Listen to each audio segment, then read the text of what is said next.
I've been to Kenya, I've been to Zambia, I've been to India, Netherlands, Ireland, Canada. Then in the US, I was there like for 1 hour, so I don't know if it counts.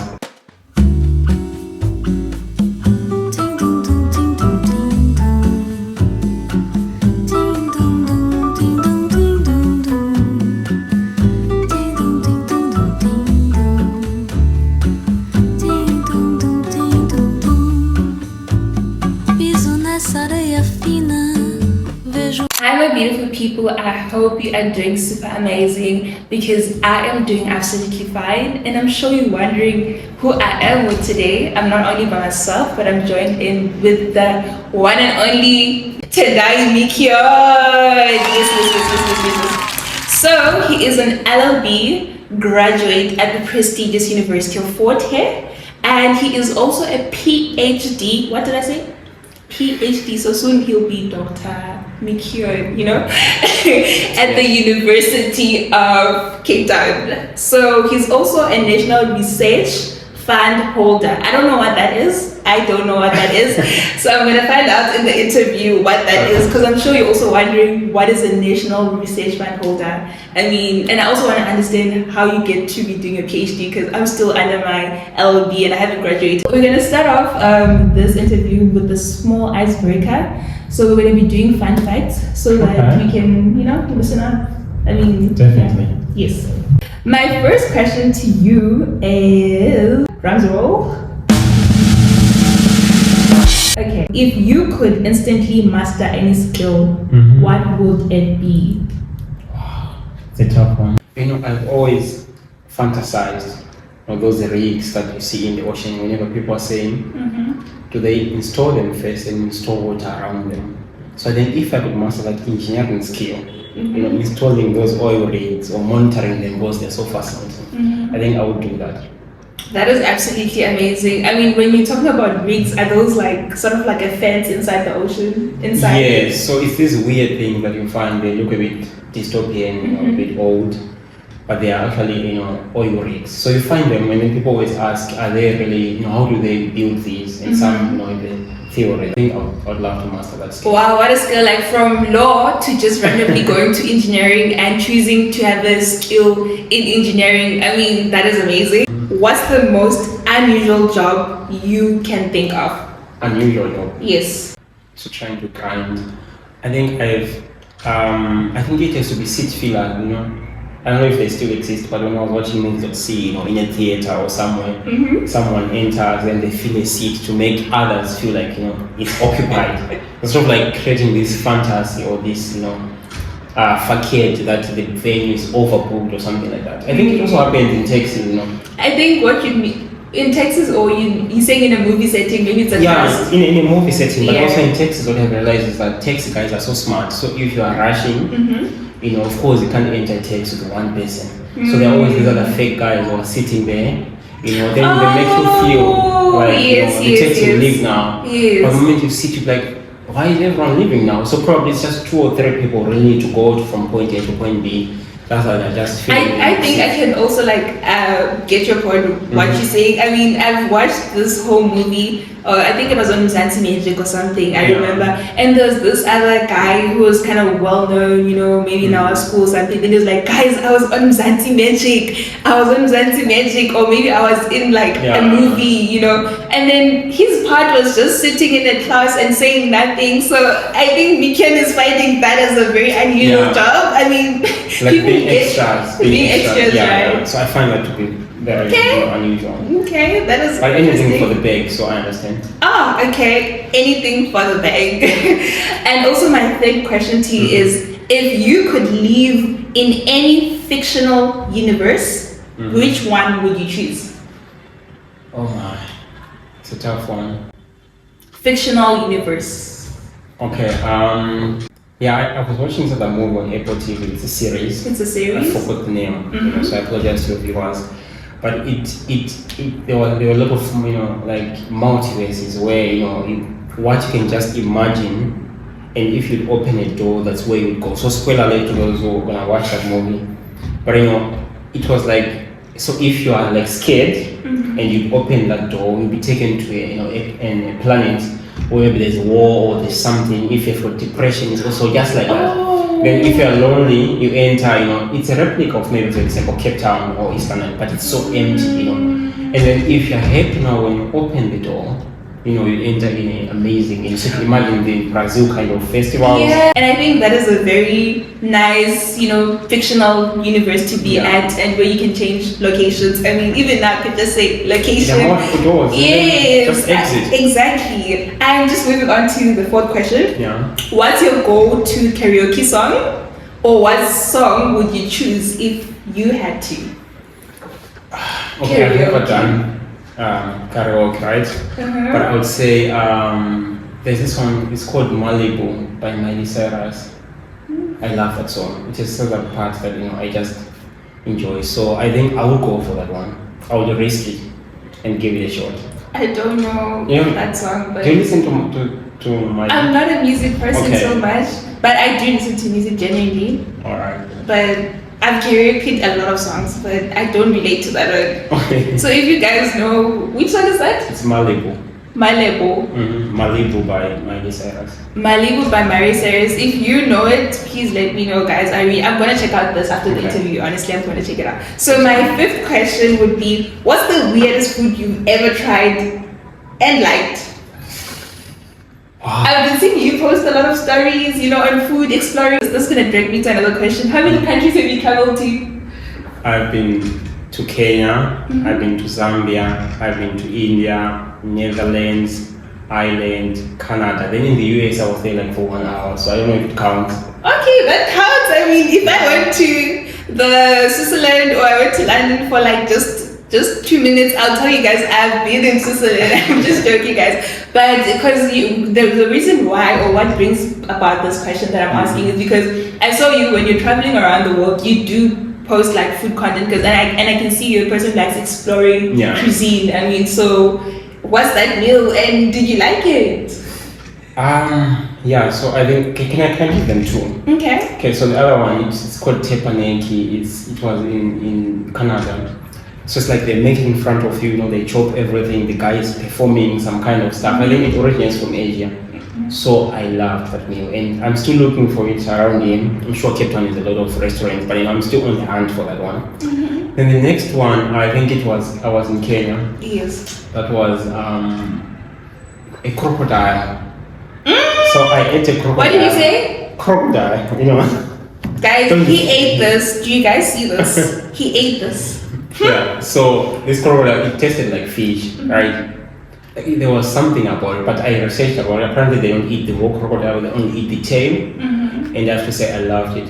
So that's like the weirdest thing. You kind of liked it. Okay. So you guys, if you wanna get to to impress Mikion whatever day, just cook crocodile for him, and he's gonna be like on period. They're giving them a memo now, so I love it. That's nice. So moving to almost our last questions.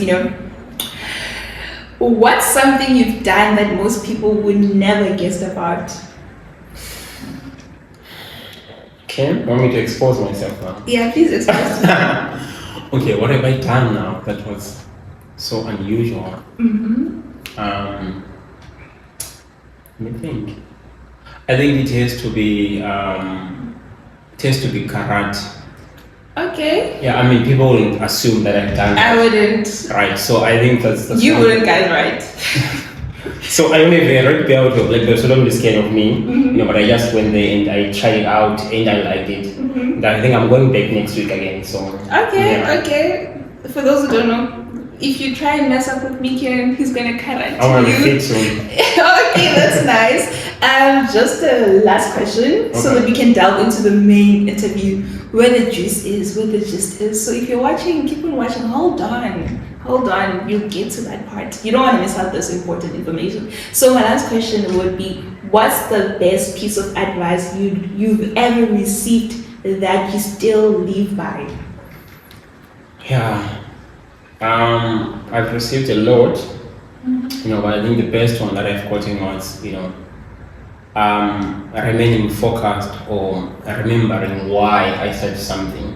So always have these moods. Sometimes we want to do the work, sometimes we want to sleep in, So I feel like, you know, consistency. That's advice that I got. You know, to be consistent. You know, because you never know who's watching. So if you are doing a video like now, I never know who's your audience, right? Yes.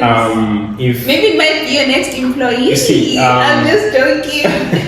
and then, you know, if maybe you are, you know, maybe you are debating, you don't know who's watching, right? So yes, that's true. Whenever you get the platform or a chance to do something, give it your all and be consistent. So it doesn't matter, you know, did people show up? You know, do you have, you know, thousands of people in the audience? Give it your best. Yeah. Give it your best. You All never the know time. who's watching. So without any further ado, I want you to now introduce, because we've gotten a gist of who Mikyon is. Mikyon eats crocodile. Mikyon does karate that you guys didn't know about. Yes. That I'm also finding out right now. So now we're going to move on to Mikyon actually introducing himself. Who are you? And yes, that's the question. Who are you? They want to know, who are you? Who is Mikyon? Who is, when you hear Tendai Mikyon, who are we talking about? Okay, no, thanks for the question, Kim. Thank you. So my name is Tendai Mikyon, as she mentioned already, and I did my Bachelor of Laws degree at the University of Fort Hare from 2019 to 2022, and I'm currently, you know, pursuing my PhD at the University of Cape Town. I'm also working as a researcher. Well, I'm a researcher for two centers. The first one is the Intaka Center for Law and Tech. Please reach out to us. You know, we are into cutting edge technologies, and we, you know, try to see how tech and law, you know, intersect. The second job that I do is I'm actually a researcher as well as the Democratic Governance Rights Unit. You know, so we are into public law as well. Surprisingly, you know, so we're into public law, and we try our means to be of assistance to the public. I'm a researcher there. In the next 2 weeks, I'll be presenting before the student parliament at UCT, you know, and then we can approve our documents. So it's quite impressive. I'm very motivated to just do a lot so that my CV can also, or my biography, people can have some valuable things to be reading. And again, those things when you guys are doing, when they're reading your biography, it's not just that you putting them for people to read, but these are things you should live up to. These are things that you should pursue from passion, not because of just CV. And I can see that you are really passionate about what you do, because as you say, consistency, there is some consistency within your progress in your life. So I want to move on to this question. Yes. And I think many law people or who are in the legal field get this question. Why did you choose to study law? They want to know. I want to know. I know most of them are guess because I hated math, but that's not true. I like the maths, right? I think Did you say you like maths? Yeah, I did. Actually, I'm good with math. Yeah. So I passed with flying colors. My mathematics. So I like maths, and then so I didn't do law because I can't solve mathematics. I think the reason why I did law is I think it was my sister actually. Yeah, because I remember she called to a legal research center. I don't know if you know them. It's like a legal resource center. And she brought this pamphlet to me. You know, it was speaking about law. You know, like what are the rights? And one thing that was striking to me, you know, was in high school was that okay, I had this impression that only men should pay, you know, maintenance. Get it? So this document was sort of like debunking all the myths, and it was telling me that even females, you know, are required by law to pay, you know, maintenance for their husband. So that was the beginning of my passion for law. You know, it started with my sister giving me that pamphlet, and I read it, and I think I still have it actually. Oh, okay. Yeah. I feel like it's not only something that is, let me just say, a little bit mysterious, but it's also memorable. Yeah. Like, you still have that pamphlet. I mean, who knows, the next time when you be a doctor, you'll be just taking out that pamphlet and say, guys, I literally believe that I was meant for this thing from this day. I mean, I really love that. I knew I would have maybe kept my drawing, because for me personally, what really prompted me at some point was I had this drawing competition in grade 3, and then I drew like a picture in an A5 thingy of two accused persons, and there was a magistrate there, and their eyes were facing that way, just to show some guilt, because and then I still always remember that picture. Even my mom, if you'd ask her now, she always says Kim studied law because of that, but like that's just not about me. But I just really like the idea that you know when you actually fell in love, or you thought this was for me. That's quite but I mean, unlike you, I found my passion a bit late. I mean, I was in high school. You did when you were grade 3, so it's quite impressive. I didn't really get that. You said high school? Yes, it was in high school. So it's not late. It's not late, guys. So when you think now you're in grade 7 or you whatever, like you think that it's too late, or I don't know, you know, there's always like that particular moment. Like there's no time to just realize or get where your destiny is. Like anytime it can happen. Like how we can explore his. Maybe you might be the next, you know. Maybe you're not sure that you want to really study law, but just give it a shot, man. Like you never know what circumstances surround you to prompt you to actually study law. So now we're gonna move on to another question. It's getting interesting. I can't wait. Okay, now you have this pamphlet that you got from your sister, and now in your head, I want to do law. And what subjects did you pick, maybe, or like the main subjects that you picked in high school that you knew that would permit you or allow you to actually study law at a tertiary level? Yeah, so I have to be honest, I had brilliant, advisors growing up. People were supportive of me. So I went for humanities subjects, so like your English, literature, sort of like sharpens your analysis. It's such a tender age. I also looked into history. So those are the subjects that I picked, that enabled me to pursue law or to be eligible for law, at a tertiary institution all over the world. Because the requirements, they vary, but I feel like you're more likely to be, accepted if you do humanities modules. But again, I've got colleagues who did sciences who also came to law, so yeah, it's not a hard kind of roles. Yeah. Wow. I hope you guys have your pen, book, or your laptop or whatever taking notes. If you're in high school and you're watching this, like, just choose those subjects and boom, you'd be, a candidate, a PhD candidate in a few years. So just taking a note so that you don't forget. And okay, so you did those subjects and then all of a sudden, boom, you got accepted. Okay, did you have any idea of which university you wanted to go to? No, I would be lying if I say that. I didn't have any idea. I just said I need to go to university that offers law, right? So after getting my results, I heard that there's a scholarship that people, that's funding people. Then I'm like, well, let me give it a shot, right? It was a very intensive scholarship, application, and so I got a national scholarship. I funded my trip, to. Do you mind telling us, maybe if you don't mind, the name of the scholarship for those maybe who might be keen to apply into that scholarship? Yeah, so the scholarship is called a presidential scholarship. It's offered to the brightest of the provinces. The what? The brightest. The what? Right, the brightest of the provinces, right? Wow. So if you get, it's called a presidential scholarship. It funds you from your first year to your final year. It funds everything. So, and then when they were picking, they're like, where do you want to go?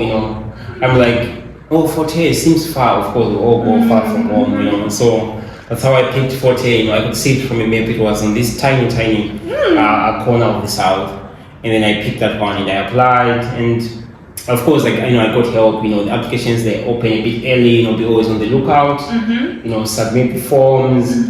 Feel free to reach out. Anyone who studies there. Like there's Kim now, so you guys can reach out to Kim. She can help you with applications and all. Yes. If you're in high school. And then if you're not in South Africa, also, you can reach out. Kim can assist you. When you time, both seasons, of course, they're different. Yes, that's true. Like the schooling system in SA is different from that one that is overseas. Yes. So be on the lookout. Be curious. Be curious. Don't let information slide you like this. Yeah. Okay, so be on the lookout.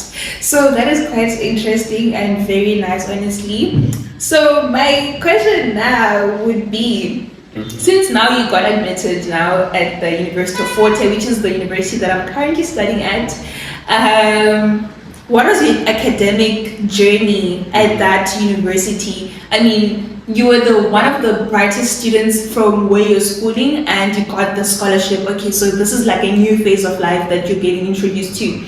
How did you maintain? Because I believe that for you to get into an institution, you need to maintain. Like, you can still fail while you're in university. So a lot of things happen while you're in university. A lot of friends, peer pressure, anything. So how do you maneuver that journey in terms of maintaining your grades?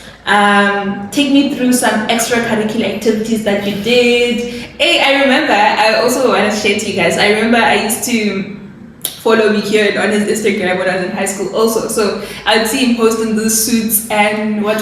So I'm like, is that Moot cut?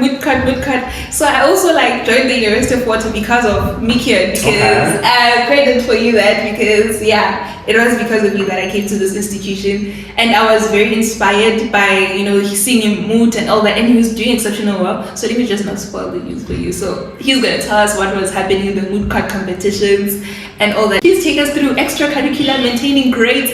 Take us through. We're ready. Okay, so I'll start with maintaining grades. Yes. So I got here, I'm a first year, confused like everyone else. That's so relatable. Yeah, the first thing that you do is, you need to look, for senior students who can assist you. That's true. So I was staying at Clontures, down in Quickney, for those who don't know it, it's in East London.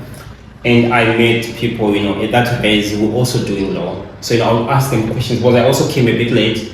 I would ask them questions, then they would assist me, how to answer questions. And sometimes I would also, be curious enough to consult with my lecturer. So I think consulting with lecturers is very important in order for you to maintain your grades. Another thing that I did is, I was consistent. Can I just please add on to that? When you're talking about consulting also, I'm a testament to what you say, Richard. I used to not consult almost the end year, and I started consulting in my second year, which is last year. And then I saw a significant amount of differences. Sometimes you can even be marked down, sometimes lecturers might be tired, and unfortunately, maybe that's your paper at that particular time, and they just mark because they're tired. And then when you go back, just to be curious, how did I get this mark? You must be reasonable also to know how well you performed. For you to go with the reasonable complaint. So I went to consult, and then from a 63 to an 87, I think, and I was like, what? So if I not went to consult, and this was not going to be changed. So I am sorry to just jump in, but I am a testament to that. I do recommend consulting. No, that's true. You have to consult. So your lecturer teaches you, but they always have free. They're free slots. Book them and come. Ask that complete question that they've always been curious about. I think the other thing that also made me, a bit consistent with my grades is I love the library, right? So I'm not saying every boring life, stay in the library 24/7. No, don't do that. It's boring. It's not advised. But don't be a stranger to the library, right? Don't be, and what, guys? If you're listening to this, don't be a stranger to the library. Rule number 1. So some people, I know they don't prefer the library, right? Yes, that's true. You can go to your study room at your race or at your home, right? So if you maybe are schooling at UFH, but also you're staying at home, always have time to come and study at the library. So I feel like that's also one thing that helped me. The other thing was the friends. So they always say, show me your friends. I'll show you your future, right? Yeah, something like that. Yeah, I'll show you your future. I'll show you who you are. I'll tell you who you are. Right? Yes. So the friends that I've been honest, I had brilliant friends. Likes of Ben, Tom, Zilungile, and it's guys who kept me, Ben, Tom, Zilungile, if you're watching this. Shout out to them, shout out to you. The likes of Nyeka, if you're watching this. I had amazing friends, and I think they kept me, if I'm tired today, they would know, are we going to the library today, Wow. So it was sort of like, a reminder of some sort. So I think you also should choose good company at university, don't be, with the wrong crowd, be with, right. Of course, as first years, you're likely going to make wrong decisions, right, on with who you play with. But over time, but at this point, just to intercept, at this point, they're not going to make wrong friends because they have Mikian already. For those who are about to go to their first year next year, or you haven't even started law, I don't think you're going to make that mistake because Mikian has already told you that you must know your friends, choose wisely. And for those who have already maybe met wrong friends, it's never too late. As you say, you can still change. Yeah. I really like that. So that was especially with the studies and maintaining the grades. So yeah, I think now your next question was what extracurricular activities? Yes, what extracurricular activities do you do? Okay, so I did a lot. I was in tennis. I was in tennis. Tennis, yes. Yeah, okay. I love tennis. Oh, I remember seeing some of your posts in tennis. Mind you, I was still in high school. I'm seeing the mooting, I'm seeing the tennis. I'm like, okay, damn, I really want to try tennis. So in my first year, I literally went to register for tennis. Wow. I did, and then I was there. And what the funniest thing I realized, the thing they used to hit the tennis was very heavy. Yes, the racket was very heavy, and there's so many rules that come in tennis. So I just gave up instantly. But you should go back. I mean, it's easier to. It looks very nice. I thought I was Serena Williams. I was going to be Serena Williams, but maybe I should go back. Reminding me of that. Yeah, yes. you should go back. Thank you. So I played tennis. Then I tried rowing also. Rowing, okay. Rowing, and I failed dismally. So rowing is never my thing. Please don't call me if it involves rowing. Then the other thing that I did now was the Moot course, right? So the Moot, I was the chairperson of the Moot Court Society. This time, guys, I want you to really pay attention to this because I know many of you like hearing, especially it has to do with Moot Court. Moot Court is something that is very big that can shape or change your legal career, like a whole huge step. So please continue. Yes, so I was the chairperson for the Moot Society, but that's not where it started. I joined Moot as a first year. I've always been curious. So I came here first year, I joined the Moot, and I team up with Ben, my close friend, and then we argued. It was our first case. The bench was, butchering us. It was havoc, right? But we made it with the semi-finals. Wow! Right? Wow. We made it with the finals, and we lost. We lost to second year. So I wasn't that heartbroken, but I felt like we gave it our all, and that was the beginning of my Moot journey. And over time, I've done a lot of Moots. I've been I can't even count right now. I've been in the Manfred Space Moot, right? What is it called? Manfred Space Moot. Manfred Space Moot. Yeah, I'll just get the correct spelling and I'll put it over here. Okay, yeah. Yes. So it talks about the outer space and everything, how to regulate things like debris, like whatever things that you guys throw when you're sending your rockets in the air. So let's say you send your spaceships or your rockets, whatever you send there. If they split something, for example, maybe one of its wing drops and maybe it falls in Zambia, kills someone, with liable in such kind of case. So that was very interesting for me because I never did space law and I wanted to. Oh, that's the Space Moot. Okay, guys, be on the lookout for the Space Moot. Yeah, so the Space Moot is very interesting. Wow. Then I also did, it's called Foreign Direct Investment Moot. It talks about investments, more business. I love business. I love trading. So we joined that, joined with a team from Uganda. We're one team. And, a team from Uganda. Wow. So United must be very big. Like you're traveling to, I don't know, almost 7 countries overseas in Africa and Kenya. And, I don't know, all those countries. And now you're also meeting with people from Uganda. Yes. I mean, so wow, impressive. I have close friends from Uganda. I think I have more than 5 people that I know from Uganda. Okay, wow. So we teamed up with those people, and then I also. A lot of internal moods at Forte. Those are like senior, junior moods, of course, whichever year I was participating. And then I also did the public interest mood. I did twice, and I was the best oralist. I think we go to Joburg. They pay for everything. It's interesting, and then it's just amazing. So I was the best oralist. So that was 2022. Yeah. So that was the public interest law moot. Yeah. Yes, okay. Yeah, so I did that, and then what else did I do? I think I also coached moots. So we used to have this arrangement where we coach, high schoolers about moots. So I was like coaching people from Northwest, Eastern Cape, as always Gauteng. We do it virtually, so we never went there. But I just felt like giving back to the community, and that was our way of of giving back as a university. Trying to get that reach. And then I also coached the human rights team from Uganda, when they go for the All Africa Moot. Yes. And then I also took part in, what other moots? The Mandela Moot. And I'm glad that we're the top 5, best memorials worldwide. So, no, we just need to do a round of applause for that. Thank you so much. Thank you. Yes. Yeah, so I worked with Tom, and we're the best oralists. We competed with very reputable institutions worldwide, and I'm surprised they're hearing that we got the best. It was number 5, top 5 best written memorial. So that was the case. Like I said, most of you, your advocacy, your oral artisan, right? Can you speak? Can you articulate yourself? Can you act? Can you change the tone and the mood? So that's what the mood does.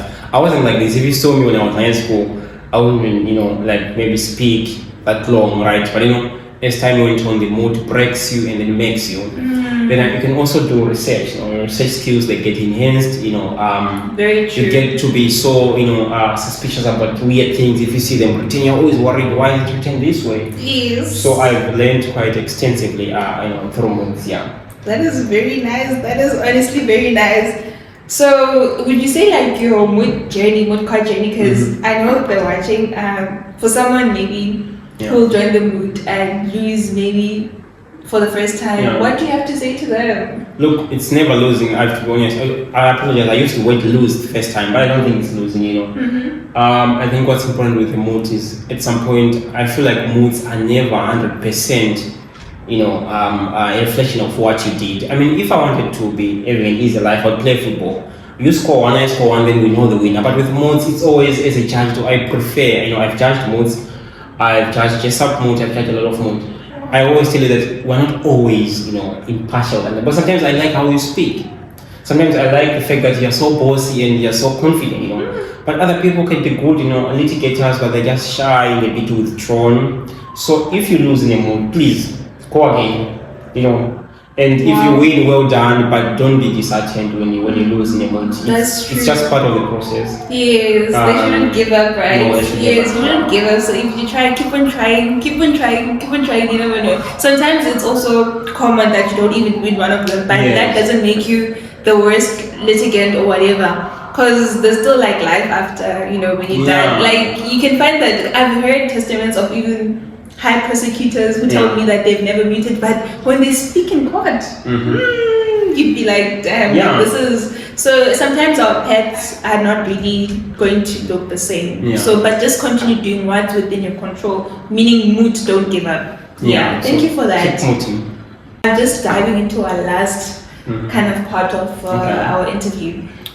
What are you currently doing? Where are you currently at?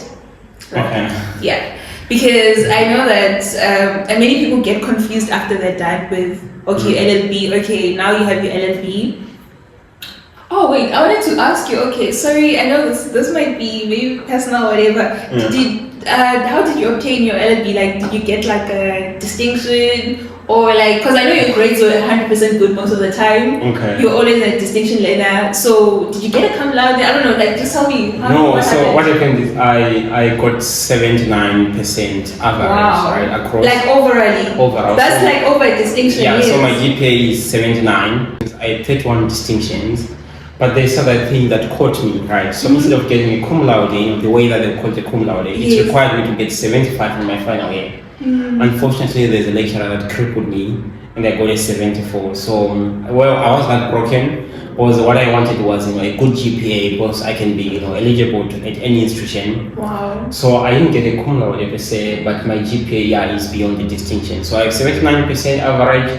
And I was consistent from first year, second year, third year, piling them. So Wow. So grades are an important thing when it comes to... Definitely. Okay, so you gotta take care of it. But if there's someone now who's like a third year who didn't get 8 distinctions their first year like me, don't be heartbroken. Because you can always start from there where you are. Because remember, we can't change the past, but we can change the future. Period. So you can always, start, getting locked in now. Start, studying hard. Start consulting more, and you can see the change. So don't say it's too late for me to change my grades now. Maybe to aim that 79 or that 80 or that 90%. You can still, do some kind of something to better your grades now. Wow. So Miken is just telling us that it's never too late. So if maybe in your first year your average is 50 something, 60 something, there's always gonna be a comeback.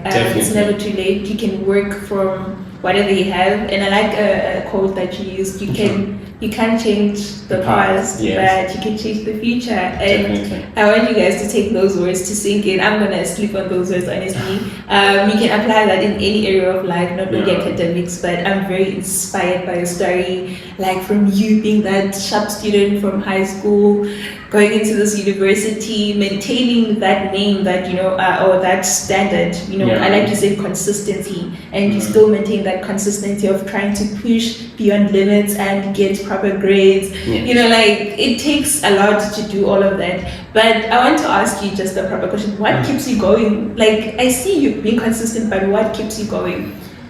Yeah, I think it's discipline, They say discipline is a skill, and staying focused is a skill. So I think it's something that you need to teach yourself, as an individual, to tell yourself that if I tell myself that I need to do the assignment by Friday, then I find myself partying, but I've not done the assignment yet, No one is watching me, no one will punish me, but I failed my own goals. So I feel like as a person having, that kind of self-control, that kind of discipline, that remain kind of focused. I think the other thing that I didn't mention is I've always aimed getting, scholarships. So it's been one of the motivations. I think in my undergrad, I also used the Ken Collins scholarship. I think if for taking apply, anyone for taking apply for that scholarship. Okay. So that's the Ken Collins scholarship. Yes. I'm sure Kim will share with the link with you. They always open a bit early. Yes. You guys apply, and they can get good support. You can get a big network. People that are gonna make your jobs very easy. Networks, and then you're also gonna get, of course, financial assistance to keep yourself afloat.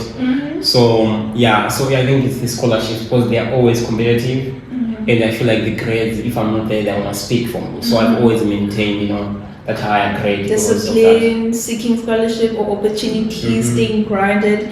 That is honestly something that is inspiring, and I think a lot of people like the discipline and all that.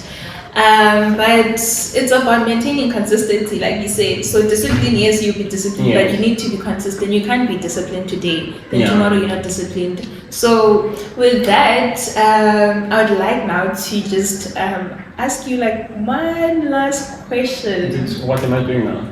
Yes. Okay. You asked it earlier. So what I'm doing currently, I am a PhD candidate, in commercial law at the University of Cape Town. And so you're currently at UCT right now? Yes, to speak, yes. I'm currently at the University of Cape Town, and I was fortunate enough, to receive the National Research Fund, which is linked to the SACHI. So SACHI is South African Research Chair Office. Focus on innovation at the University of Cape Town. So the National Research Fund, big shout out to them. They're going to be funding me for the next 3 years. Wait, can I just congratulate you? Wow, these congratulations are a lot. Okay, next year I'll be congratulating Doctor. So when he's gonna come back on the channel, I'll be saying, guys, I'm joined by Dr. Mikio. Okay? Definitely. Yes, okay. So tuition is always expensive in the commercial, Cape Town, is always it's expensive. Cost of living in Cape Town, I've seen remarks about that. So I'm fortunate that I have that scholarship to assist me. So I'm a researcher. I'm a doctoral researcher or a PhD candidate at that such office. And then another thing that I mentioned also, I'm also a researcher at the Democratic Governance Rights Unit. I can't divulge much of what I do because they're a bit, like personal cases of people and stuff, but we do work with quite extensive with judges. We work with, like how constitutional court judges are. We're like those now to our regional magistrates, to our high court. So I do work with a lot of high court judges, from Gauteng, Eastern Cape, and sometimes from Namibia. Also Sierra Leone, Papua New Guinea, so we do work with those kind of judges. So that's one of the jobs that I love. It just keeps me, rooted in the public interest, law. Then, like I said also earlier, I am a researcher at the Intaka Center for Law, where we, work with, cutting edge technologies, and how they impact the law. And finally, I'm also at UCT, working as, I'm also working at UCT as a student governance officer, changing the policies, changing some of the... So from the chairperson of the Moot Society, again, the leadership leadership is following you wherever you go. Definitely. So you're the what? Student governance officer. Wow, okay. So I am employed by UCT, to sort of like spearhead the change in our constitution, because our constitution is supposed to be amended every 5 years. So it was due for an amendment. Now we're changing that, and we're also changing, the election regulations, like, how do we run elections at UCT? Trying to tie it with national frameworks. So I'm sort of like involved in that consultation. Like drafting the documents, emailing. Wow. It's quite a massive process. Wow. And we're very ambitious, but we're aiming to be done by everything in June. Yeah, so that's what I do, and then I do also this is part-time thing. I do work with First College, it's a private college in Cape Town. Okay. I'm a lecturer there. Yeah. Intellectual property. Professor, I'm No, sitting not yet. Okay, not yet, guys, but Not okay, yet. wow. So I've got brilliant students from First College that I assist, with intellectual property law, with their research. They're called research reports. I think at Forte you call them legal research and methodology. So something like that. So that's what I've been, doing and what. Wow, and also I feel like you're doing a lot of things all at once, and I really aspire to be where you are at some point in the future. And you are also noticed, guys, I was participating to the mentioned Moot, which was the public interest law Moot that I participated in this year. I was in the top 16, and as I was about to enter into it was a room, right? Yeah. And I saw he was a judge in there. So apparently that was not my cohort. So he was a judge. So you're also in this, a judge. Yes. You also judged the JSAB Moot. Yeah. What? Like? Yeah, so I've judged JSAB Moot. I've judged a lot of internal moots like UFH. I've also judged a lot of our moots at the University of Cape Town. And the public interest, I judge, I'm involved in the marking of the score sheets. I'm involved, your heads of argument. Yes. I'm also a judge, like the oral stages. Wow. So I am quite a judge. And then I coach, I've got a brilliant team at UCT, that I also coach with the competition. I think I saw your status. I don't know, are they Asian or white? I don't know, these girls. I saw them, so I was like, oh wow, interesting. I saw the spirit of Moot that you had here at this university. You're still carrying it out wherever you are. Yes, it's I actually love brilliant. that. I Even really love that. at Intac, I'm the one who came up with the idea of hosting, we call it a CyberLex Moot. So now we host it annually, right, where we just, throw out a moot there, about tech and law.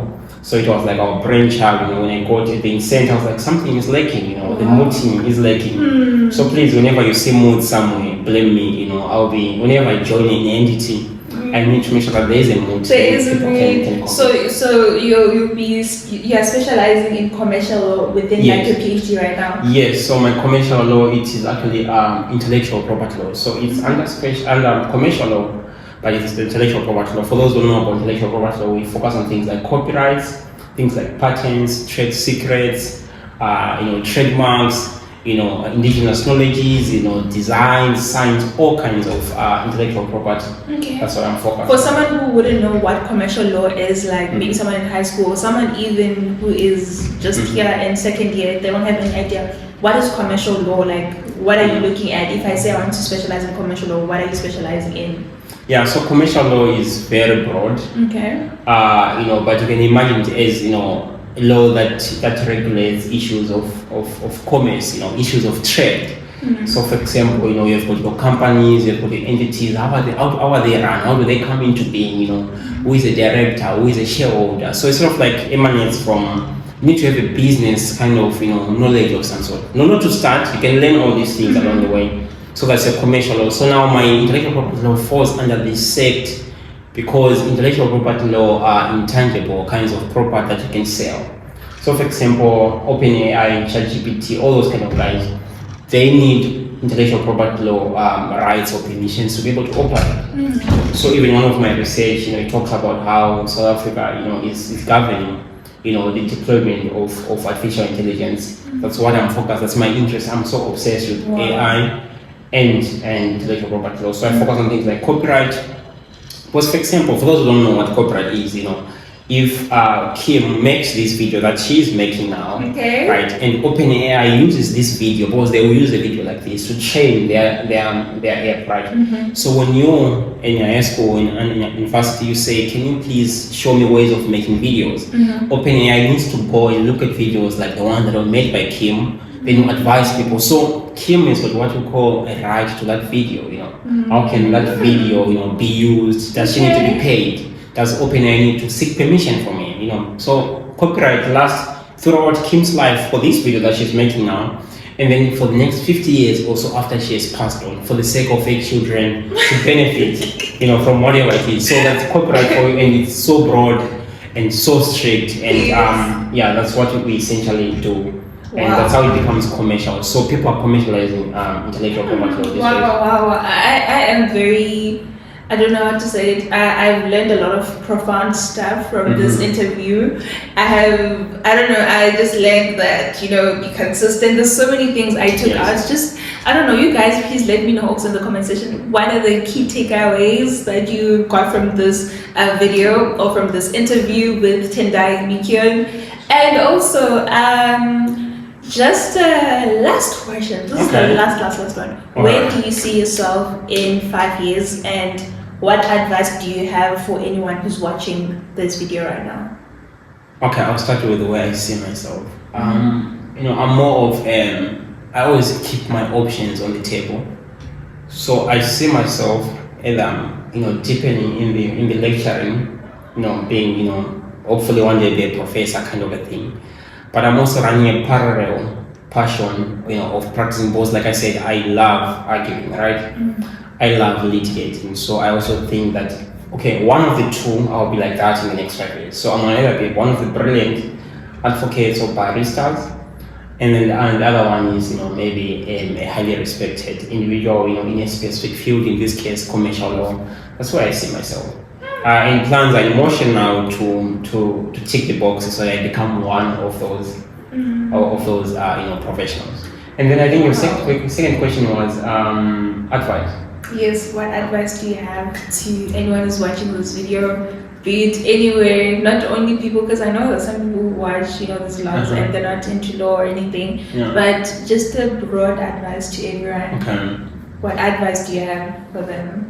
Yeah, no, I think as an individual, be consistent, you know, despite how you're feeling, your friends, your emotions, your mood, you know, keep logged in, like never lose your focus. So like I said, staying focused is a skill. It's something that you need to train yourself, and also be, you know, like remain focused, be consistent. I think one of the most important things, which I feel like most people lack, is PR management, you know, so public relations, so like your image out there, you know, being able to talk to people, you know, like on social media, not just pasting everything that you like. You know, I'm not saying live a fake life on social media, but be wary of what you know, be careful of what you post then.